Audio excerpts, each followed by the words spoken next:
కాసేపట్లో మూడో జాబితా ప్రకటించనుంది వైసీపీ. ఉదయం నుంచి అభ్యర్థుల మార్పులు చేర్పులపై విస్తృతంగా కసరత్తు చేసింది పార్టీ అధిష్టానం. గత 2 రోజులుగా ముఖ్య నేతలతో చర్చించారు సీఎం జగన్. కాసేపట్లో మూడో జాబితా రిలీజ్కు సిద్ధమవుతున్నారు.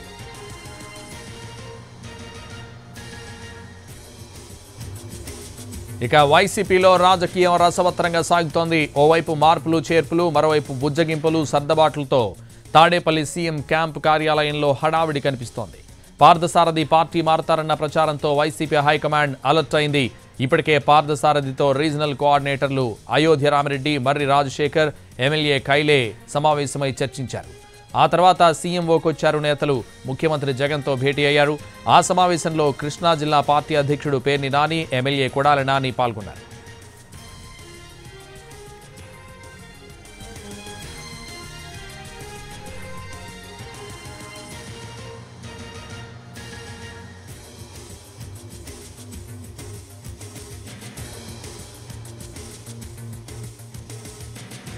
కాసేపట్లో మూడో జాబితా ప్రకటించనుంది వైసీపీ.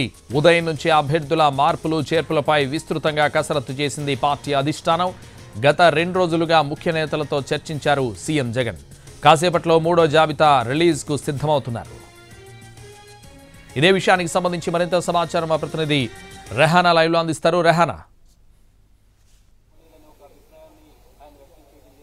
సంతోష్, వైసీపీలో పొలిటికల్ హీట్ పెరుగుతోంది. ఒకవైపు నియోజకవర్గ మార్పులకు సంబంధించిన కసరత్తు జరుగుతోంది. మూడో జాబితాకు సంబంధించి మరి కాసేపట్లోనే మూడో జాబితా విడుదల చేసే అవకాశం ఉందని ప్రచారం జరుగుతుంది. నిన్న మనం చూసుకున్నట్లయితే వాళ్ళ ఉదయం నుంచి కూడా ముఖ్యమంత్రి వివిధ నియోజకవర్గాల నుంచి పిలిచిన నాయకులతోటి ఆయన మాట్లాడుతూ ఉన్నారు. అదేవిధంగా శని ఆదివారాల్లో కూడా ముఖ్యమంత్రి ముఖ్య నాయకులతోటి మార్పులు చేర్పుల మీద కసరత్తు చేసినట్టు మనకు సమాచారం అందుతుంది. ప్రస్తుతం మనం చూసుకున్నట్లయితే ముఖ్యమంత్రి పార్థసారథి, పెనమలూరు ఎమ్మెల్యే పార్థసారథి, అదేవిధంగా మరికొంతమంది నాయకులతో సమావేశమయ్యారు. మనం పార్థసారథికి సంబంధించి చూసుకున్నట్లయితే ఆయన పార్టీ మారతారు అనే ప్రచారం జరుగుతుంది.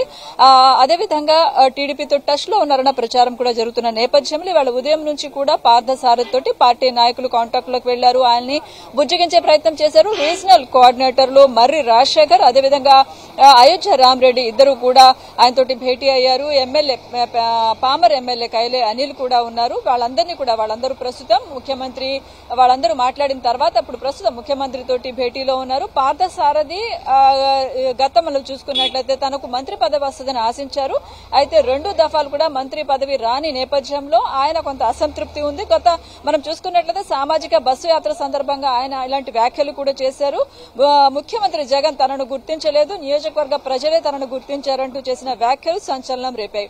అయితే ఈ నేపథ్యంలోనే పార్థసారథిని బుజ్జగించే ప్రయత్నం జరుగుతున్నట్టుగా తెలుస్తుంది. స్వయంగా ముఖ్యమంత్రి జగన్మోహన్ రెడ్డి ఇన్వాల్వ్ అయ్యారు. ఆయన పిలిచి ప్రస్తుతం మాట్లాడుతూ ఉన్నారు. ఈ సమావేశంలో కృష్ణా జిల్లా వైసీపీ అధ్యక్షుడు పేర్ని నాని, అటువైపు గుడివాడ ఎమ్మెల్యే కొడాలి నాని కూడా ఉన్నారు. ఇది ఒక కీలకమైన కసరత్తు జరుగుతూ ఉంటే మరోవైపు నర్సరావుపేట పంచాయతీని కూడా వైసీపీ హైకమాండ్ హ్యాండిల్ చేసింది. అక్కడ సిట్టింగ్ ఎమ్మెల్యేగాను గోపిరెడ్డిని మరొకసారి కొనసాగించాలని వైసీపీ భావిస్తోంది. ఈ నేపథ్యంలో గోపిరెడ్డికి టికెట్ ఇవ్వొద్దు అంటూ గత కొన్ని రోజుల నుంచే ఎమ్మెల్యే వ్యతిరేక వర్గం ఆందోళన చేస్తా ఉన్నారు. దాంతో ఇవాళ రీజనల్ కోఆర్డినేటర్ విజయసాయిరెడ్డి ఇరు వర్గాల్ని పిలిచి మాట్లాడారు. దాదాపు 4 గంటల పాటు అటువైపు ఎమ్మెల్యే గోపిరెడ్డి, ఇటువైపు ఎమ్మెల్యే వ్యతిరేక వర్గం వాళ్ళందరినీ కూడా కూర్చోబెట్టి సర్దుబాటు చేశారు. ఇలా గనక కోట్లాడుకుంటే ఎన్నికల్లో గెలుపు సాధ్యం కాదు. ముఖ్యమంత్రి జగన్ మరొకసారి మనం ముఖ్యమంత్రి చేయాలి, అందరూ కలిసికట్టుగా పనిచేయాలని చెప్పి సర్దుబాటు చేశారు. అదేవిధంగా ఎమ్మెల్యే కూడా అందరినీ కలుపుకుని వెళ్లాలని చెప్పి ఆయన సూచించారు. మొత్తం మీద నర్సరావుపేట పంచాయతీని కూడా వైసీపీ హ్యాండిల్ చేసినట్లయింది. ఇక మరికొన్ని సెగ్మెంట్స్ కి సంబంధించి చూసుకున్నట్లయితే విజయనగరం ఎంపీ బెల్లాన చంద్రశేఖర్ ని పిలిపించారు. విజయనగరం ఎంపీగా మరొక ప్రత్యామ్నాయం పార్టీ చూస్తుంది. అటువైపు నంద్యాల జిల్లా నందికొట్కూరుకు సంబంధించి కూడా అక్కడ మార్పులకు సంబంధించి ఇద్దరు ప్రస్తుతం వైసీపీ ఇన్ఛార్జ్ గా ఉన్న బైరెడ్డి సిద్ధార్థ రెడ్డిని పిలిచారు. ఇటువైపు డోన్ నుంచి ప్రస్తుతం ప్రాతినిధ్యం వహిస్తున్న మంత్రి బుగ్గన కూడా ఇవాళ రావడం జరిగింది. ఇక మరోవైపు చూసుకున్నట్లయితే వైజాగ్ కి సంబంధించి బొత్స ఝాన్సీని బరిలో పెడతారనే ప్రచారం జరుగుతుంది. మరి కొద్దిసేపట్లోనే బహుశా ఈ గత 3 రోజుల నుంచి చేస్తున్న కసరత్తు దాదాపుగా కొలిక్కి వచ్చినట్టుగా సమాచారం అందుతుంది. మరో కాసేపట్లో సజ్జల రామకృష్ణారెడ్డి అధికారికంగా జాబితాను విడుదల చేస్తారని ప్రచారం జరుగుతోంది. ఇప్పటికే 38 అసెంబ్లీ నియోజకవర్గాల్లో మార్పులు చేర్పులు చేసిన హైకమాండ్ మరొక జాబితాకు విడుదల చేయడానికి సిద్దమవుతోంది. సంతోష్, రెహనా, అయితే ఈ మూడో జాబితాతో మొత్తంగా మార్పులు చేర్పులపై ఒక క్లారిటీ వచ్చినట్టేనా 175 నియోజకవర్గాల్లో? ఇప్పటికి మనం చూసుకున్నట్లయితే 38 సెగ్మెంట్లలో మార్పులు చేశారు. దీంట్లో కొంతమంది మంత్రులకు స్థానచలనం జరిగింది, కొంతమంది సిట్టింగ్లకు పూర్తిగా పక్కన పెట్టారు, కొంతమంది కొత్త ఫేస్ ను తెర మీదకి తీసుకొచ్చారు. అదేవిధంగా కొన్ని సెగ్మెంట్స్ లో వారసులకు అవకాశం కల్పించారు. సో ఇప్పుడు దాదాపు ఒక 15 నుంచి 20 వరకు సెగ్మెంట్స్ లో మార్పులు ఉంటాయని అంటున్నారు. సో దీంతో దాదాపుగా బహుశా థర్డ్ జాబితా మూడో జాబితాతో ఒక కొలిక్కి వచ్చినట్టుగానే మొత్తం సెగ్మెంట్ కి సంబంధించి మనం భావించాల్సి ఉంటుంది. ఎందుకంటే 175 నియోజకవర్గాల్లో దాదాపు 40 నుంచి 50 నియోజకవర్గాల్లో మార్పులు ఉంటాయని వైసీపీ వర్గాలు చెప్తా ఉన్నాయి. ఇప్పటికే 38 నియోజకవర్గాల్లో మార్పులు అయిన నేపథ్యంలో బహుశా మరొక 10-15 నియోజకవర్గాల్లో సర్దుబాట్లు చేసిన అనంతరం దాదాపుగా మొత్తం ఒక కొలిక్కి వచ్చినట్టుగా భావించాల్సి ఉంటుంది. అయితే ఎంపీల స్థానాలకు సంబంధించి కూడా కొంత కసరత్తు జరుగుతుంది. అటువైపు విజయనగరం, వైజాగ్, అనకాపల్లి, కాకినాడ కొన్ని చోట్ల ఎంపీల్ని ఇప్పుడు రాజమండ్రి చూసుకున్నట్లయితే రాజమండ్రి ఎంపీని రాజమండ్రి అర్బన్ కి అసెంబ్లీకి తీసుకొచ్చారు. సో రాజమండ్రి ఎంపీ స్థానాలు భర్తీ చేయాల్సి ఉంటుంది. అదేవిధంగా కాకినాడ ఎంపీ వంగా గీతను పిఠాపురంలో నుంచి బరిలో పెడతా ఉన్నారు. కాబట్టి కాకినాడ ఎంపీకి సంబంధించి ఖరారు చేయాల్సింది. సో మొత్తం కొన్ని ఎంపీ స్థానాలకు సంబంధించి కసరత్తు చేయాల్సి ఉంది. ఇటువైపు అసెంబ్లీకి సంబంధించి కాసేపట్లో కనుక అధికారికంగా ప్రకటిస్తే మరికొంత స్పష్టత వస్తుంది. సంతోష్. రెహనా, అయితే గుడివాడ అమర్నాథ్ చూసుకోవచ్చు, అతనికి ఇంకా ఫస్ట్ ఎంపీ అన్నారు, ఆ తర్వాత ఇంకా ఏ కాన్స్టిట్యున్సీ అనేది ఒక క్లారిటీ వచ్చిందా? అంటే గుడివాడ అమర్నాథ్ మనం చూసుకున్నట్లయితే ఆయన్ని ప్రస్తుతం మార్చి ఇప్పటికే ఆయన స్థానంలో అనకాపల్లి నుంచి వేరే అభ్యర్థిని పెట్టడం జరిగింది, అనౌన్స్ చేశారు భరత్ ని. ఇప్పుడు ఆయనకు పెందుర్తి నియోజకవర్గం ఇస్తారని ప్రచారం జరుగుతుంది. కొద్ది సేపటి క్రితం మంత్రి అమర్నాథ్ ని సంప్రదించినప్పుడు కూడా ఆయన ఇదే విషయాన్ని దాదాపుగా ఖరారు చేశారు. బహుశా పెందుర్తి నుంచే నేను బరిలో ఉంటానని. గుడివాడ అమర్నాథ్ కు పెందుర్తి నియోజకవర్గంతో అనుబంధం కూడా ఉంది. ఈ నేపథ్యంలో ఆయనకు పెందుర్తి అవకాశం ఇస్తారని తెలుస్తుంది. అయితే చోడవరం సంబంధించి ధర్మశ్రీ ప్రస్తుతం ఉన్న సిట్టింగ్ ధర్మశ్రీని కూడా మారుస్తారు, ఆయనకు ప్రత్యామ్నాయం చూస్తున్నారని ప్రచారం జరుగుతుంది. అయితే దానికి సంబంధించిగా స్పష్టత రాలేదు. సో ఈ చూసుకున్నట్లయితే సో మా గుడివాడ అమర్నాథ్ కి మాత్రం కొంత క్లారిటీ వచ్చినట్టుగా అర్థమవుతుంది.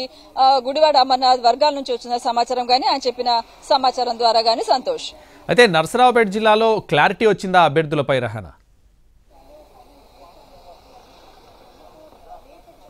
ఇప్పటి వరకు మనం చూసుకున్నట్లయితే నర్సరావుపేట ఎమ్మెల్యేకి సంబంధించి అసెంబ్లీ నియోజకవర్గానికి సంబంధించి గత కొంతకాలంగా ఎమ్మెల్యేకు ఆయన వ్యతిరేక వర్గానికి మధ్య పంచాయతీ నడుస్తూ ఉండింది. అయితే వైసీపీ మాత్రం అక్కడ సిట్టింగ్ ఎమ్మెల్యేని మార్చాలన్న అభిప్రాయంలో లేదు. గోపిరెడ్డిని మరొకసారి బరిలో పెడితే ఆయన గెలుస్తారన్న నివేదికలు పార్టీ హైకమాండ్ దగ్గర ఉన్నాయి.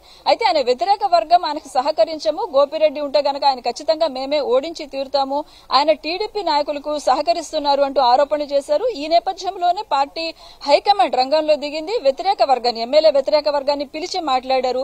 దీంతో నియోజకవర్గానికి సంబంధించిన అంశం అయితే కొలికి వచ్చింది. అయితే మరోవైపు నర్సరావుపేట ఎంపీకి సంబంధించి కూడా కొంత చర్చ జరుగుతోంది. అక్కడి నుంచి ప్రస్తుతం కృష్ణదేవరాయలు ఎంపీగా ఉన్నారు. ఆయన్ని గుంటూరు ఎంపీగా మార్చాలని పార్టీ ఆలోచన చేసింది. ఆ విషయాన్ని ఆయన ఎంపీ కృష్ణదేవరాయలు కూడా ఓపెన్ గానే చెప్పారు.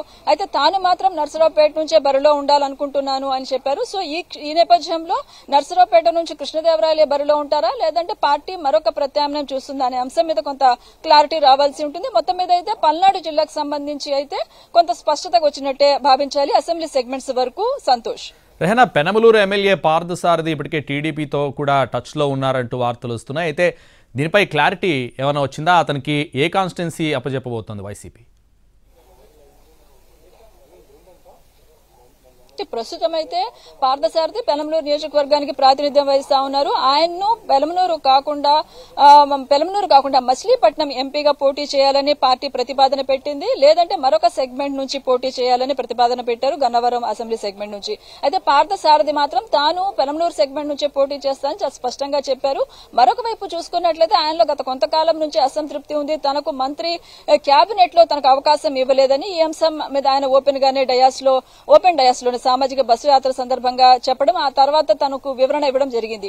అయితే ఇప్పుడు మనం చూసుకున్నట్లయితే ఒకవేళ గనక పార్థసారథిని పెనమలూరు నుంచి ఖచ్చితంగా మారాలి అని గనక స్పష్టం చేసినట్లయితే హైకమాండ్ ఆ పార్థసారథి టీడీపీ వైపు చూస్తున్నారనేది ఒక ప్రచారం జరుగుతుంది.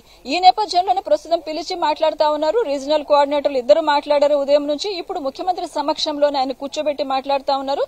ముఖ్యమంత్రి పార్థసారథిని బుజ్జగించే ప్రయత్నం చేస్తా ఉన్నారు. ఆయనకు బహుశా హామీ ఇస్తారు, ఒక భరోసా కూడా ఇస్తారు.